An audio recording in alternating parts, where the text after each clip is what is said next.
Does this thing rip? Absolutely. This thing is a monster.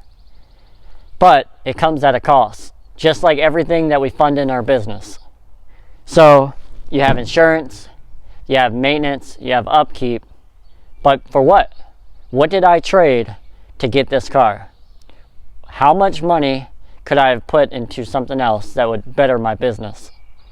That is something you need to think about buying a car, a truck, a skid steer, a fancy lawnmower, and at what point in the business does that make sense? Does this car rip? No, not even a little bit. But it's cheap, it's practical, and it's the right tool at the right time for the right job. Think about that when you're funding your business. You don't need to over leverage yourself. When you have money saved, a problem just becomes an inconvenience. When you're broke, every problem is crisis. Think about that when buying that nice truck or that nice piece of equipment. Having the right equipment for the right job is all that you need to do. I'm not saying not to buy that nice piece of equipment. I'm saying just make sure it's the right time when you're very profitable and you can afford it. Buying nice things is always great. It makes you feel good, it makes you feel accomplished, but it sucks cash. And just know that when you don't have any reserves, you don't have any life. Cash is the air in your business. Without cash, you will feel like you're suffocating. You need to go into buying equipment as if asset or is it a liability. Cars are just liabilities.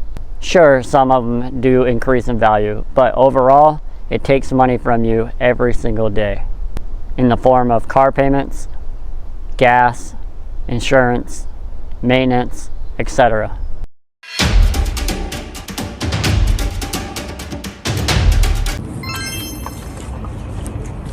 Starting a business in the green industry can be both thrilling and daunting.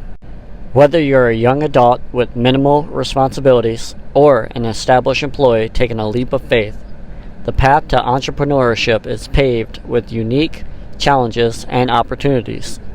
Many find themselves grappling with the decision to leave the security of their current employment, while others are driven by the burning passion to pursue their dreams. This transition often occurs outside the regular business hours, reflecting a dedication that extends beyond the typical 9-to-5 grind. In this video, we'll explore the emotional and practical aspects of funding a business in the green industry, shedding light on the distinct phases entrepreneurs commonly navigate and the challenges that they must overcome. Alright, let's talk about the starter phase. Individuals often find themselves in the starter phase, armed with little more than basic equipment and a burning desire to succeed.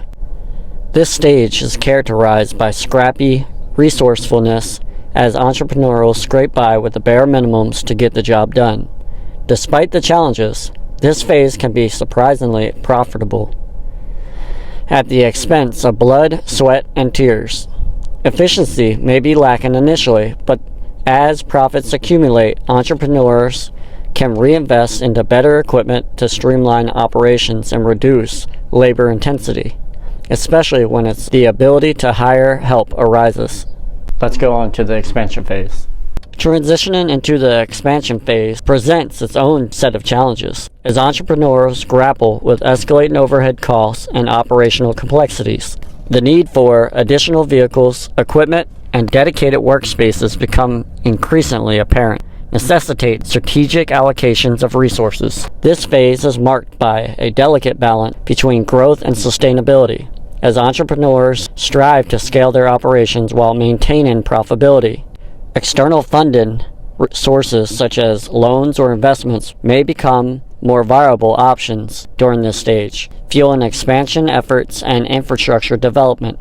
However, navigating the complexity of growth requires careful financial planning and strategic decision-making. Entrepreneurs must weigh the risk and rewards of expansion, ensuring that their business remains agile and adaptable in the face of evolving market dynamics. I wanted to close this video by giving you the stages of a business in a visual representation. Alright, in this chart I'm explaining the stages of business. On the bottom, I have a number of employees, and on the left-hand side, I have the profitability. I didn't put a specific amount of money on here because everybody's going to be different. However, you get the idea. Minimum profit, a little bit more, and significant profit. All right, this line right here is the profitability line. And what you'll notice is when it's just you or maybe one employee, profitability is extremely high, especially right off the bat because there is no overhead or very little. You're probably working out of your own house, you probably own your own equipment, and you're able to monitor your employee with close supervision just because you're right next to them.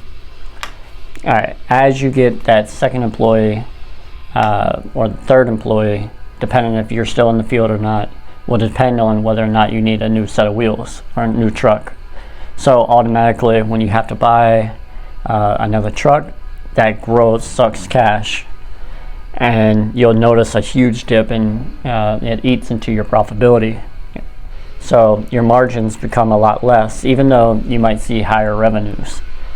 Then, as you continue to scale, or you're getting more and more customers, then you'll start to notice that the revenue will go up. But then you don't want everybody hanging out at your house, so you have to buy a new location, or you find a piece of land where you can put all your trucks and equipment. Well, now that takes money. Then you need non-revenue producing employees. That takes money. However, what will happen eventually is as you continue, all your overhead minimized, because what will happen is that your facility will be able to handle a certain amount, and as you can grow until you hit capacity. Once you hit capacity, then it's going to have to suck cash. So, and that's kind of what it's doing the entire way, is that profitabilities are high, and then you need something. Let's say equipment, it sucks cash.